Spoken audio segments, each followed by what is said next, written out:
Good morning and welcome to Rising. We've got a great show for you today. Of course, Niall Stanage back in the hot seat. Nice to see you. Always great to see you, Robby. Back in the hot seat at short notice. Our friend Lindsey has been snarled in traffic chaos. Waylaid in some way. Exactly. Who knows where she travels for her travel show. I'm not sure if that's what she's doing this weekend. I'm not sure, but I had to get my rising sneakers on at short notice and run down here, so it's good to see you. Well, glad to have you here. Coming up on Rising, Iran has selected the late Ayatollah Khamenei's son to be the country's new supreme leader, a pick President Trump last week deemed, quote, unacceptable. Plus, the New York Times is reporting that Texas State Congressman James Talarico knew in advance his interview with comedian Stephen Colbert would not air on TV, and that donations poured into Talarico's campaign after the fact. And Fox News is now apologizing after it aired an old clip of President Trump while covering the dignified transfer ceremony of US soldiers killed in the Middle East. But first, Robby, what is on your radar?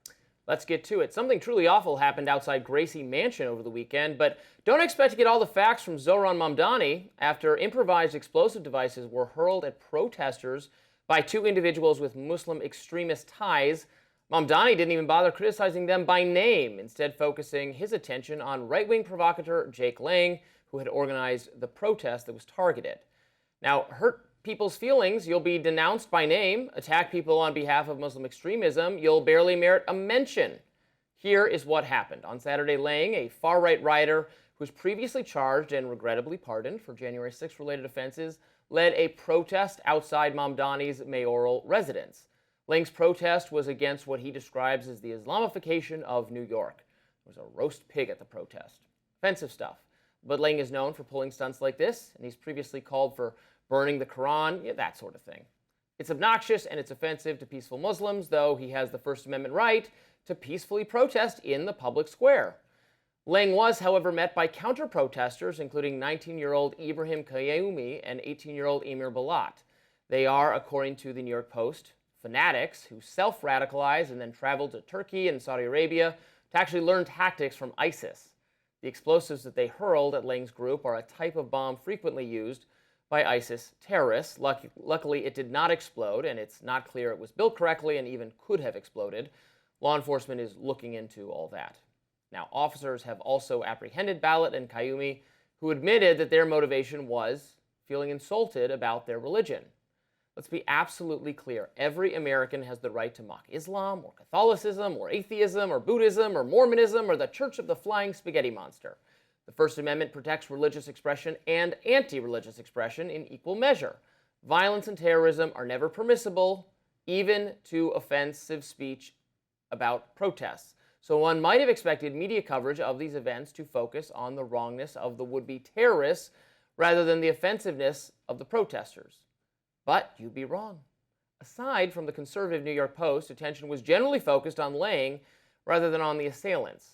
For instance, this tweet from NBC New York, it reads this: multiple arrests made after suspicious devices found outside Gracie Mansion, home of Mayor Zohran Mamdani, during anti-Islam rally and counter-protest. Well, that makes it sound, of course, like the anti-Islam side made the bombs. No, the pro-Islam side threw the bombs at the anti-Islam side.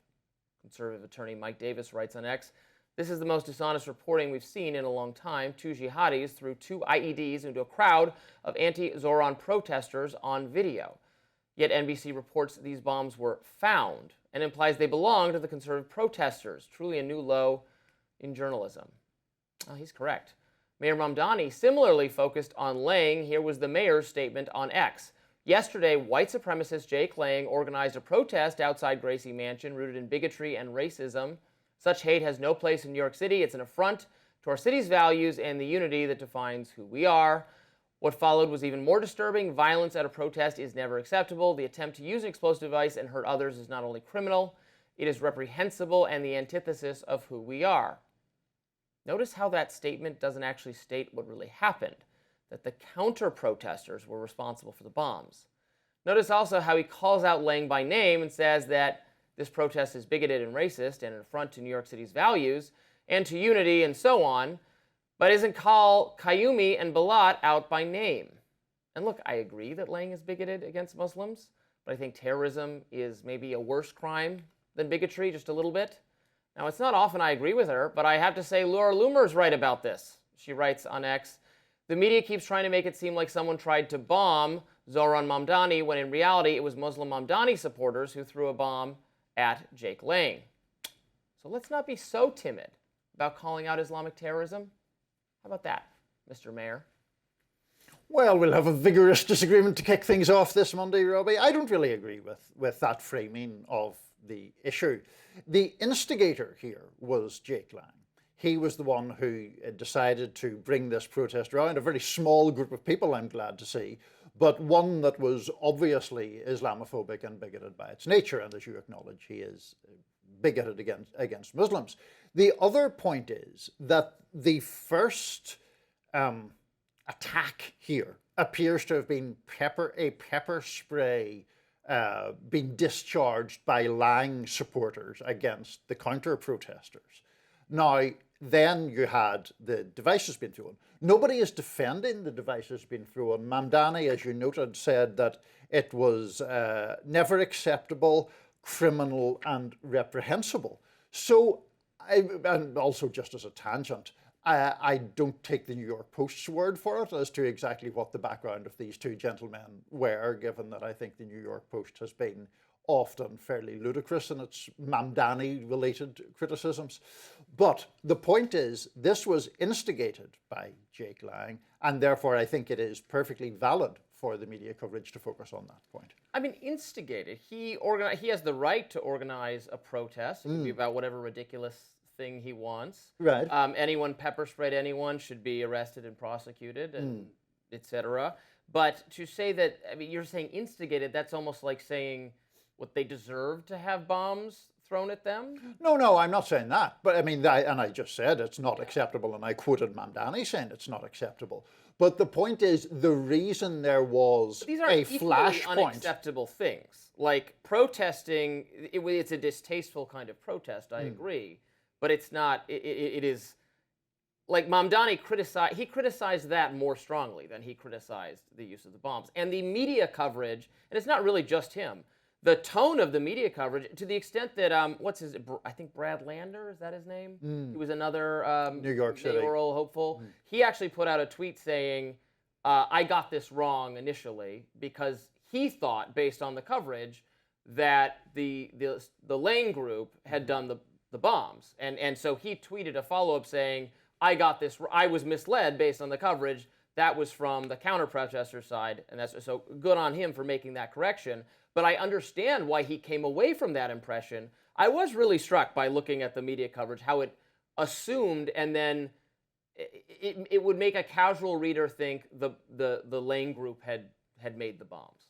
Well, if it makes the casual reader think that, it's obviously wrong. Yeah. But the escalation here, both in terms of the initial protest itself and who first crossed the line, is the Lang group. It's the Lang group that pepper sprayed the counter-protesters. That does not make it legitimate to throw what I see the police commissioner calls an improvised explosive device. She says it was not a hoax, it was not an innocuous thing, and that's wrong.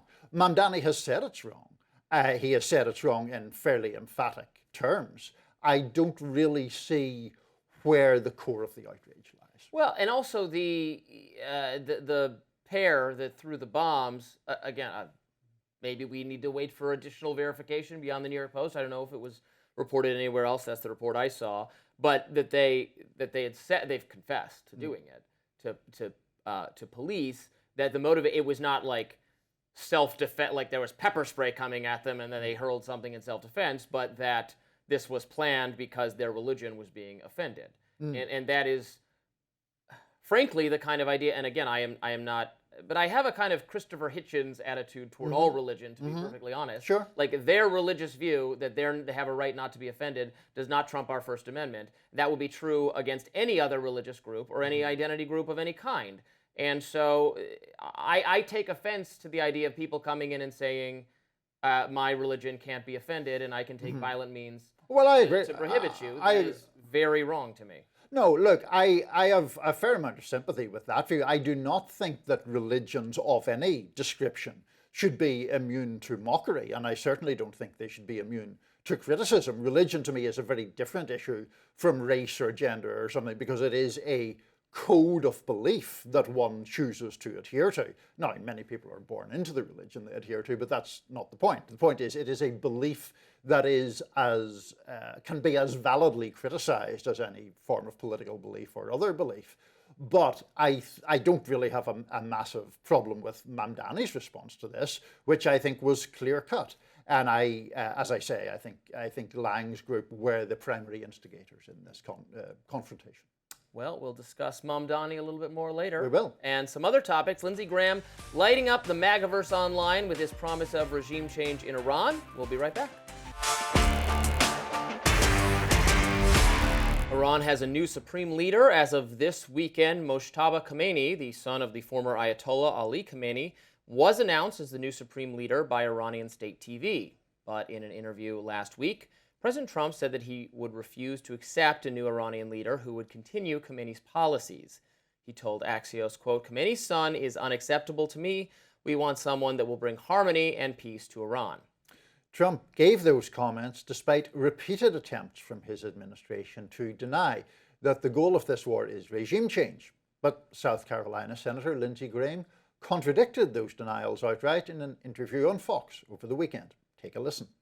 Israel and the United States, you just wait to see what comes in the next 2 weeks. The next 2 weeks meaning what? We're going to blow the hell out of these people. This regime is in a death row now. It is going to be on its knees. It's going to fall. And when it falls, we're going to have peace like no other time. We're going to have prosperity unlike anyone could ever imagine. Graham went on to suggest that Iran might not be the only country whose regime the Trump administration plans to change. If we get in a fight, I want to win it. I want to win it quick. I'm in Miami. You see this hat? Free Cuba. Stay tuned. Yep. The liberation of Cuba is upon us. It's just a matter of time now. You see this hat? Make Iran great. President Trump said the only way to make Iran great is for the people to take over. We're marching through the world. We're cleaning out the bad guys. Iran is going down, and Cuba is next. Those comments received swift criticism from many conservatives. Megyn Kelly wrote on X, "For the love of God, this man should never be in Trump's orbit again." And Glenn Greenwald, not a conservative, but friendly with anti-interventionist conservatives, called Graham a, quote, "bloodthirsty psychopath who tries to fill his internal emptiness with the joy he gets from watching people incinerated and vaporized from the air." This comes as a new report from the Wall Street Journal suggests that Graham had a key hand to play in selling Trump on an Iran strike. Graham even traveled to Israel several times in recent weeks to reportedly meet with the country's intelligence agency, and allegedly coached Israeli Prime Minister Benjamin Netanyahu on how to approach the subject with Trump. Graham later said it was Netanyahu who showed the president intelligence that persuaded Trump to go ahead. According to the report, Graham also gave a heads up to the Saudi Crown Prince in the weeks leading up to the first strikes. He told the Journal, quote, "I went to MBS to say, okay, I think this is going down." Meanwhile, the White House is indicating that the president hasn't ruled out sending U.S. troops to Iran. White House Press Secretary Caroline Leavitt took it a step further, also on Fox. Let's watch. Mothers out there are worried that we're going to have a draft, that they're going to see their sons get in and daughters get involved in this. What do you want to say about the president's plans for troops on the ground? The president, as commander-in-chief, wants to continue to assess the success of this military operation. It's not part of the current plan right now, but the president, again, wisely keeps his options on the table. Former Georgia Congresswoman Marjorie Taylor Greene summed up the MAGA outrage to Leavitt's comments in a post on X. "No draft, no boots on the ground, because we campaigned on no more foreign wars or regime change. Liars, every single one of them. Not my son over my dead body." Okay, lots to get into here, and we'll have a couple opportunities to address what's going on in Iran in our different segments today. So if we don't get to all of it right now, bear with us. Should probably start with the news that there's a new leader of the country. This is someone whose father was just killed, wife, I think, mother, child, and this is who the Revolutionary Guard has put forth. My understanding of the dynamics of the country means that basically this means the Revolutionary Guard is in charge, and this is, kind of to show continuity, but this is not someone who has necessarily the religious authority that his father, Ali Khamenei, had. But I guess it remains to be seen how long he frankly remains in power, given our commitment to wiping out the people in charge we don't agree with there. It certainly would not, while I'm very skeptical of this effort, it certainly would not frankly seem to me like now is the time to stop, and we would have said we've accomplished a great deal good putting someone in power who, for very immediate personal reasons, would seem to be not in a mood to negotiate with us, but I guess it could be different if you see. Yeah. No, I mean, I think that basically, if the Islamic Republic survives at the end of all this, they will, certainly in a moral victory sense, have won, and Trump and the United States will have lost. Now, I actually don't expect that to be the outcome, just because on a pure military might level, I mean, the United States plus Israel, of course, is obviously superior to the Iranian armed forces. So therefore, I think the likelihood is that the Islamic Republic will fall at some point. There's obviously a massive, massive question as to what happens, what comes next.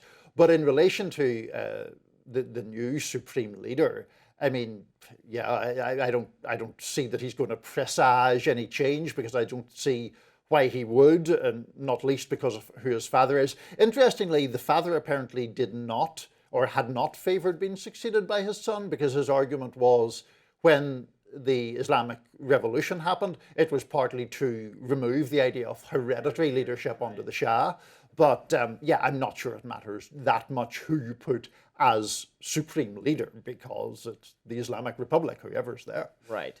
And so we're committed to continuing to do regime change by any other name, I guess. Apparently. We don't call things regime change because that's unpopular, even though that's clearly what we're doing. It's not a war because we didn't vote on it, even though it is clearly a war. It has all the elements of a war, including mass civilian casualties that we'll get into in your notes. Lindsey Graham is actually not a very popular figure among kind of conservative diehards. He's sort of always been mocked. And these are some mockable interviews here. We can't even keep our eyes on one target at what we're going to do Cuba as well. And then Caroline Leavitt can't explicitly rule out ground troops and a draft. I mean, I think I said this in some other interview. I understand that the new kind of very anti-interventionist wing of MAGA was always going to be disappointed somewhat, but there's being disappointed somewhat and going as far in the other direction as you possibly can. Well, and no, don't send my kid to die for Israel is a pretty hard thing to violate this hard. Well, I mean, yeah, and there's also just a fundamental lack of seriousness. Like when you look at Lindsey Graham doing his Fox interview with his different baseball caps and talking about us rampaging around the world, or whatever exact phrase he used, that stuff is, I mean, we're talking about armed conflicts in which people are going to die, and he's treating it like some kind of game show. Yeah, very bad. Up next, Fox News apologises for airing an old clip of President Trump after critics online said that they misled viewers by not showing Trump wearing a baseball cap at Saturday's dignified transfer ceremony. Stay with us for that.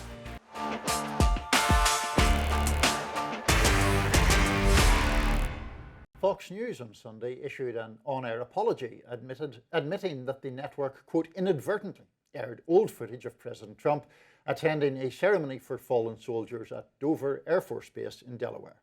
Fox News aired the incorrect footage in the first hours of Fox and Friends Weekend on Sunday. That old footage showed President Trump not wearing a hat, but the president was wearing a hat during the latest dignified transfer. Griff Jenkins, Fox's weekend host, apologized on camera, saying we want to acknowledge a mistake made earlier on our program. During our coverage of yesterday's dignified transfer, we inadvertently aired video from an older dignified transfer instead of the ceremony that took place yesterday.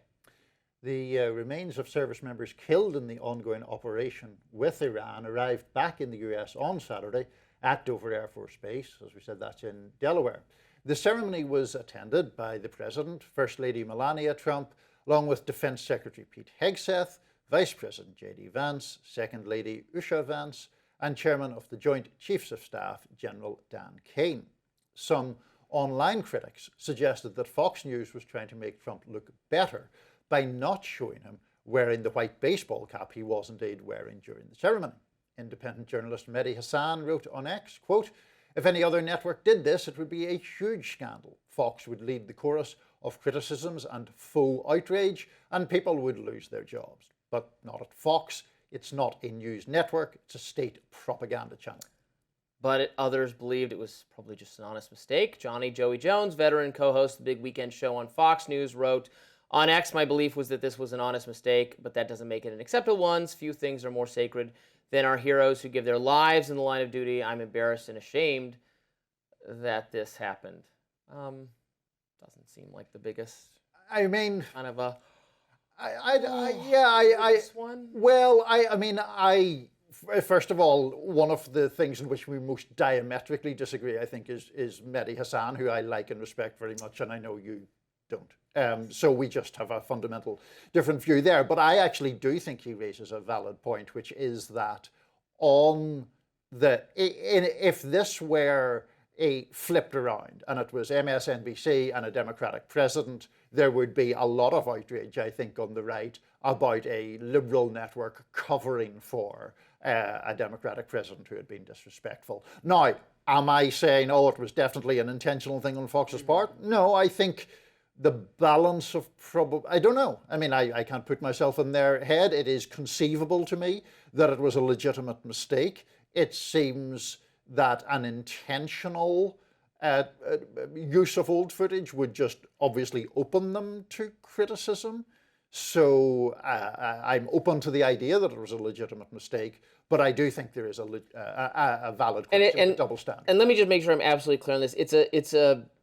It's an embarrassing thing for Trump because he was supposed to remove his hat and he didn't remove his hat. Well, well, I think the wearing of a white baseball cap at what is a very solemn ceremony was at least regarded by some as inappropriately irreverent for the circumstance taking place. It's just too many levels of, I guess Trump should have probably taken off the hat. Maybe he just forgot that he was wearing one. Fox should have obviously played the right clip, but didn't. They said they're sorry and it was a mistake. They pretty emphatically said it was a screw up and they're sorry. I don't know. It's getting into tan suit territory for me. Well, I mean, a little bit. I don't necessarily disagree with you that if the other network had done it and it was a Dem, would they have gone ballistic? Maybe. Would it be appropriate for them to go ballistic? Probably not. We're all very easily, our outrage-o-meters are the dials turned up a little bit. So fair enough on that. I probably just wouldn't care that much either way. One of the many things is you're just like, it doesn't really matter to me. Yeah. Well, something that obviously does matter much more somber is that it's been more than a week since the deadly strike on a school in Iran. We still don't have clear answers from the Trump administration on who was responsible. I'll get into that next in my notes. Welcome back to Rising. Niall, what's in your notes today? Well, today, Robbie, we're into the second week of the war on Iran, and it's not going well. The public disapproves. The things the administration says keep shifting, and oil prices are soaring. Now, of course, the picture will change over time. No serious person doubts that the aggregate military might of the United States and Israel is far greater than that of Iran. The theocratic regime in Tehran might well be toppled, and I won't be shedding any tears over that. But there are a huge number of questions. And today, there's a specific and disturbing one. Just who blew up a girls' school in southern Iran 9 days ago, killing scores of children? The Trump administration seems strangely unsure. Here's Secretary of State Marco Rubio 1 week ago today. I've seen those reports. I would refer you, not because I'm not trying to answer your question, but I don't want to get it wrong. The Department of War would be investigating that if that was our strike. And I would refer your question to them, and I'll make sure they're aware that you have that question. But we'd like to know. And here's the Secretary of Defense, or Secretary of War, if you prefer, Pete Hegseth, with Tom Bateman of the BBC last Wednesday. Can you give us an update on what the administration knows, what you know now about the reported strike on a girls' school in southern Iran on Saturday? All I can say is that we're investigating that. We, of course, never target civilian targets, but we're taking a look and investigating that. red tie in front. Just on the basis that with the information you would have, your reconnaissance abilities, ability to gather information, I mean, it's several days on now. So is there any clarity on whose munition this was? We're investigating it. Later that day, it was Caroline Leavitt's turn. The White House press secretary's questioner here is Sean McCreish of the New York Times. Hey, did the United States airstrike a girls' elementary school and kill 175 people? Not that we know of, Sean, and the Department of War is investigating this matter, and I would just tell you very strongly the United States of America does not target civilians, unlike the rogue Iranian regime. And finally, back to Mr. Hegseth again. Here he is on CBS's 60 Minutes last night with Major Garrett. If you could tell the American public it definitively was not us, you would tell us, wouldn't you? I would say that it's being investigated, which is the only answer I'm prepared to give. Fortunately for those of us in the public, it's not the only answer available. Several major media organizations have conducted careful investigations, and every one of them has found that the most likely explanation is the most obvious one, that the United States hit the school and killed the children. Reuters was first to report this, stating, quote, US military investigators believe it is likely that US forces were responsible. To be fair, the news agency at that time noted that those investigators had not reached a final conclusion. Soon after came the Associated Press, which said the explosion was, quote, likely caused by US airstrikes. The AP said it based that assessment on, quote, satellite images, expert analysis, a US official, and public information released by the US and Israeli militaries. Separate investigations by the New York Times, the Wall Street Journal, and CNN all came to basically the same conclusion, that the most likely culprit is the United States. If that's true, how did it happen? Well, we don't know exactly, but the most plausible common sense explanation is bad targeting. The school was very close to, but separate from, an Iranian Revolutionary Guards base.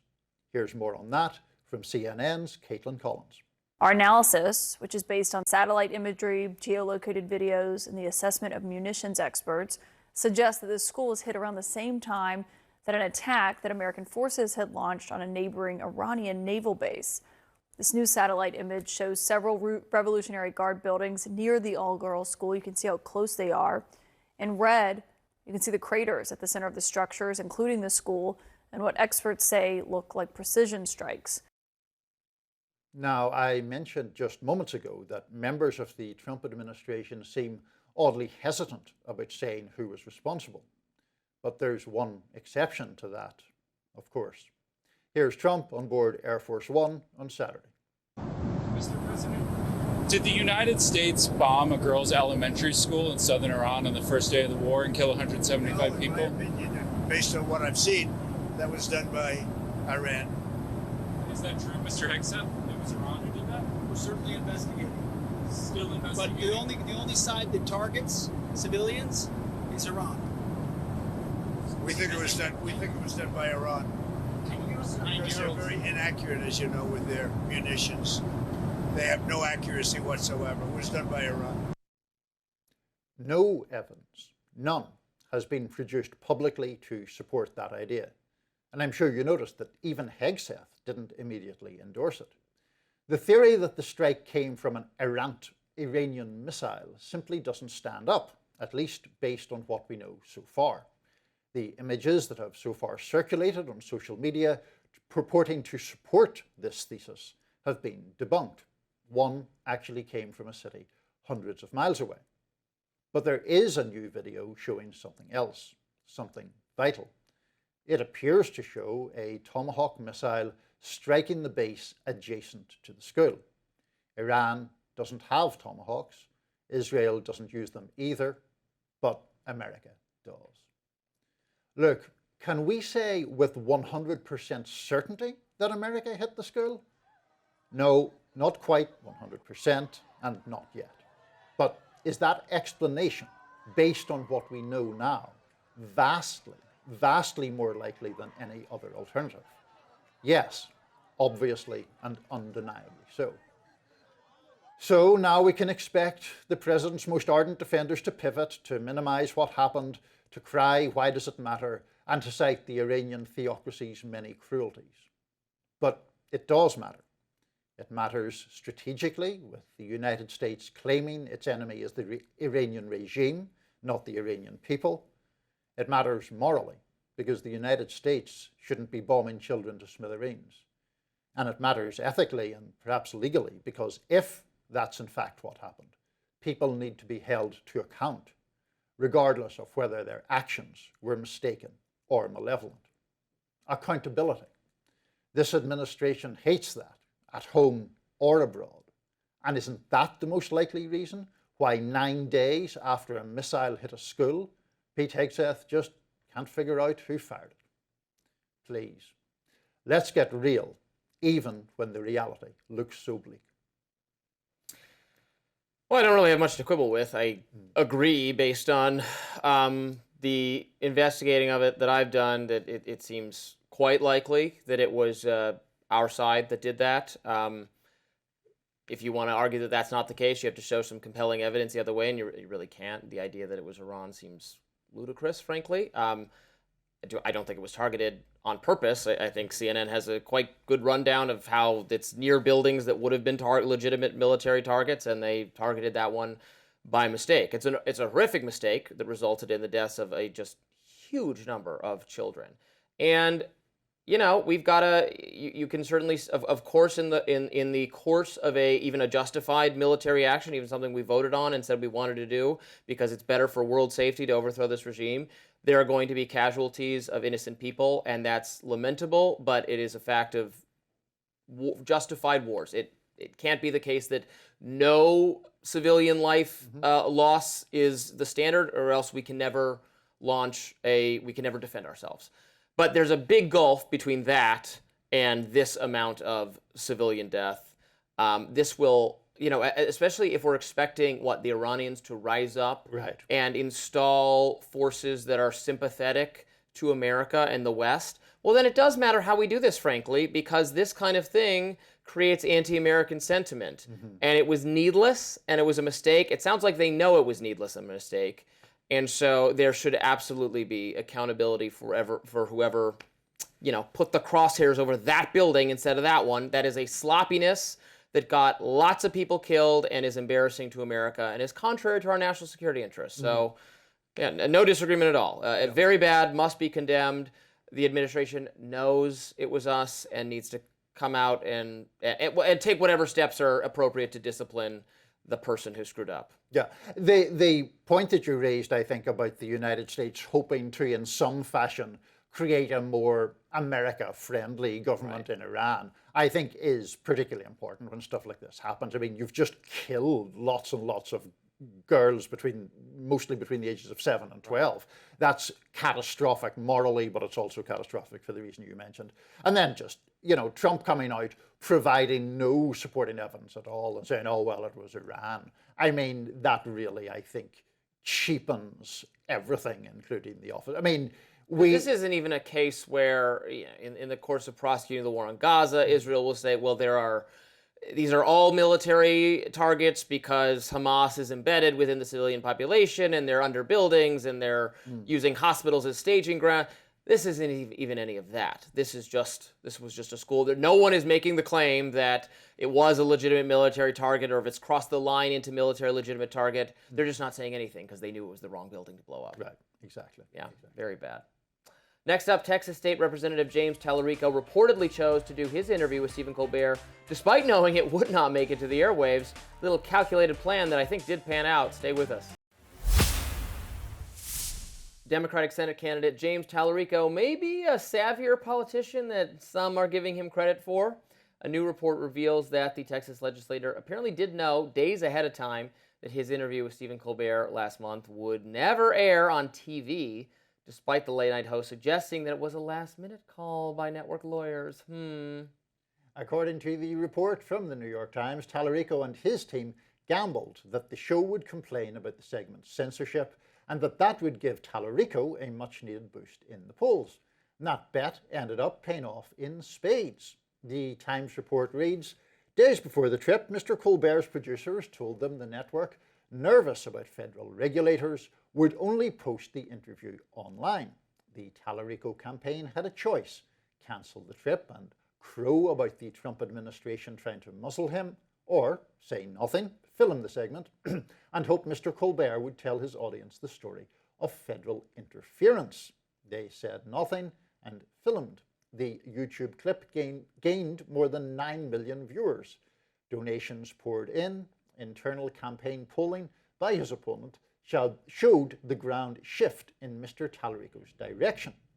One of Talarico's advisors went on to explain to the Times that the attention from that appearance allowed the campaign to refocus its message right as voting began, and said, quote, "A lot of that money we got in late from Colbert went to Spanish advertising."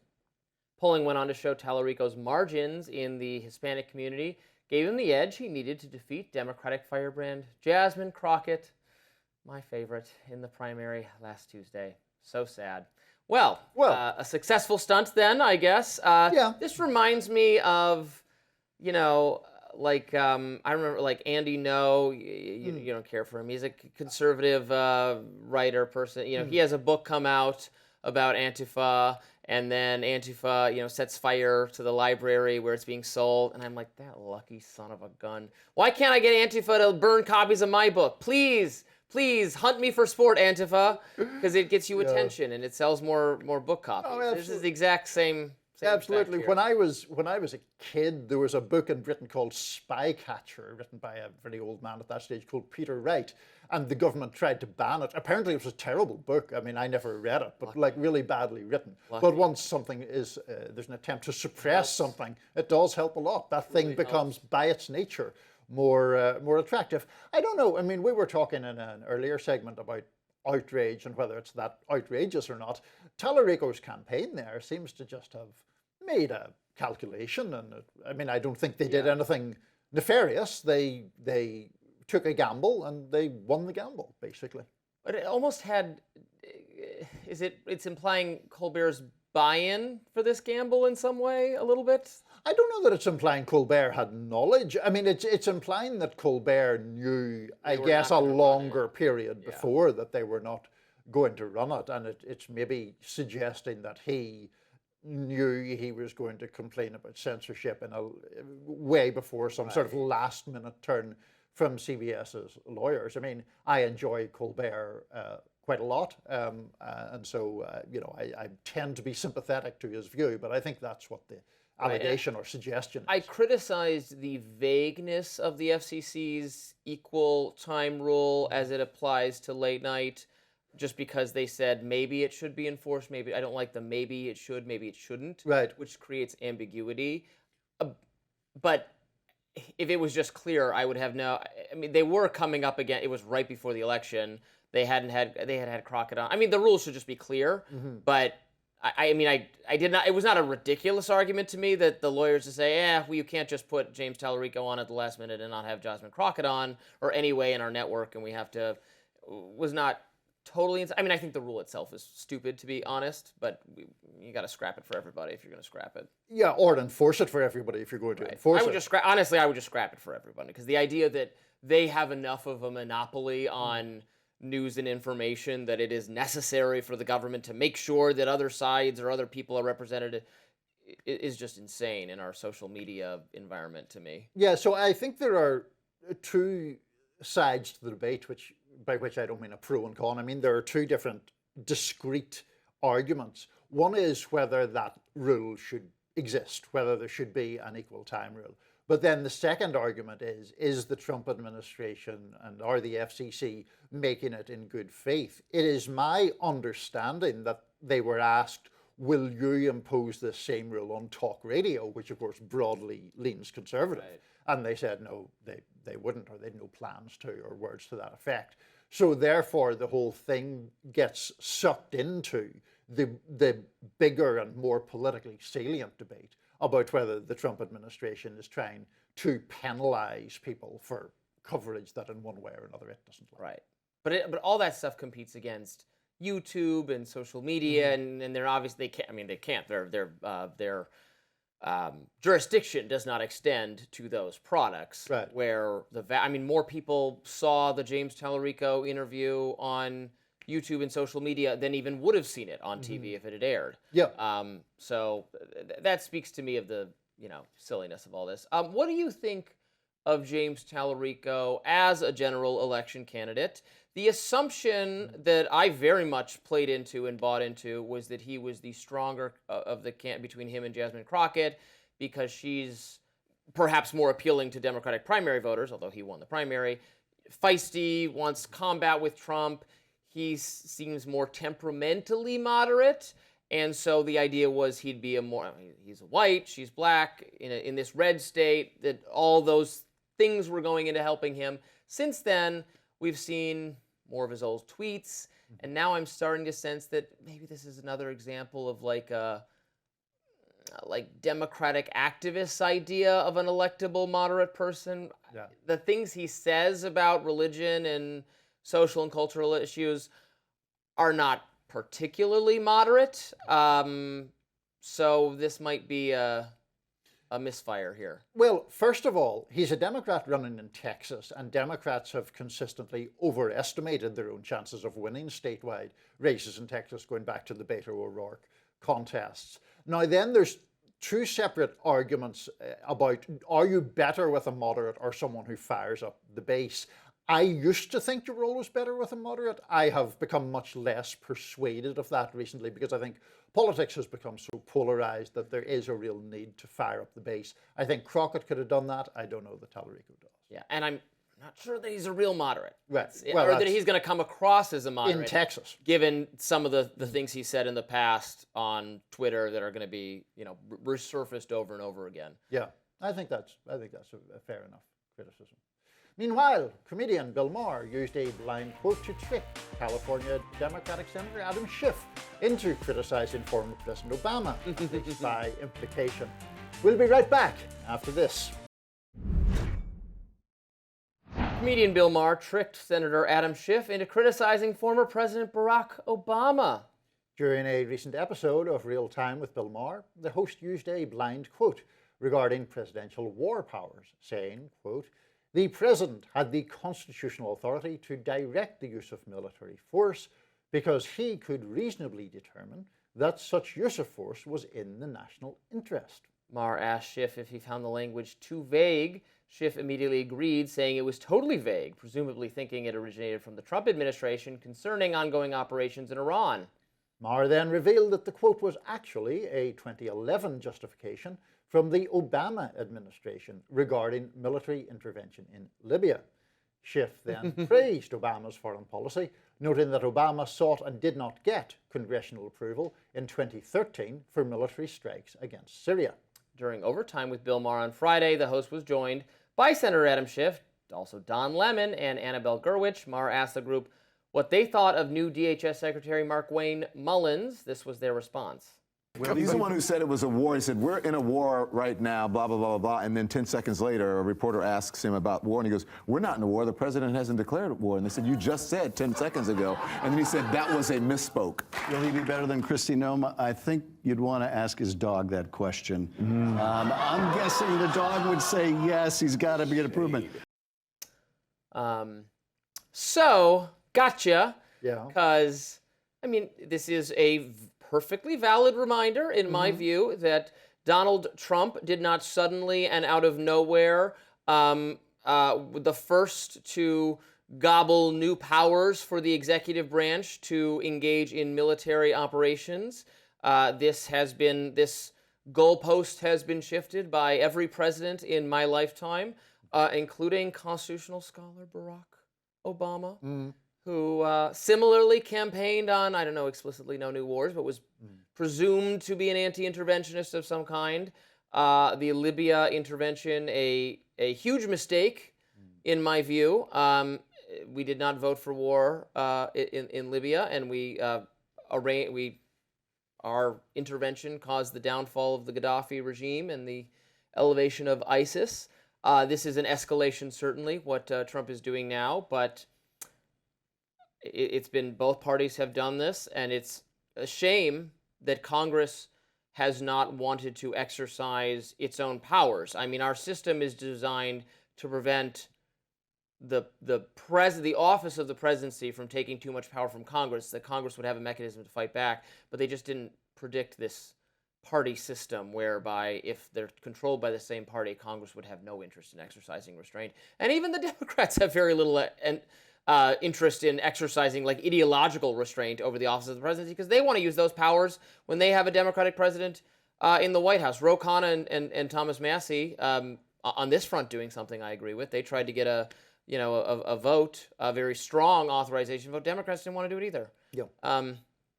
It's a shame, but well, anyway. Yeah. No. Sad. Yeah. Big sad.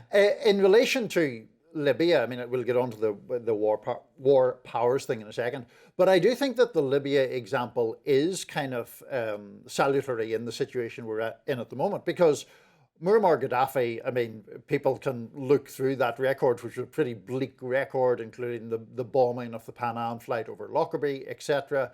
He then is removed, and it leads to absolute chaos and bloodshed, and sectarian fighting, factional fighting, and just a fairly catastrophic situation. It's very easy to see the parallels there and where we are now. Briefly on the war powers thing and Schiff being kind of snookered in that way, I've no objection to him being snookered in that way, because I share your distaste for the way over decades, actually, the power to make war has been sort of taken on by presidents in ways that are often rather disingenuous. We should have gathered that this was not going to be a no new wars presidency when they changed the name of the department to the Department of War. Yeah. That was the first hint. And now it's like, oh no, we're not at war, says the Secretary of War. We're not at war. It's not regime change. It's double absurd. speak, really. It's getting absurd. Very Orwellian. And maybe they would get support for it if they tried to justify it to the American people, but they haven't even tried. No, not at all. So we don't know what they're doing. That does it for us today on Rising Live. Thanks so much for tuning in. Look out for more exclusive YouTube content coming your way later today, and you can be sure to like, share, and subscribe to the Hills YouTube channel so that you never miss any content. And for those of you who like to listen while on the go, we're also available anywhere you can listen to podcasts. I'll be back here tomorrow. I'll see you then.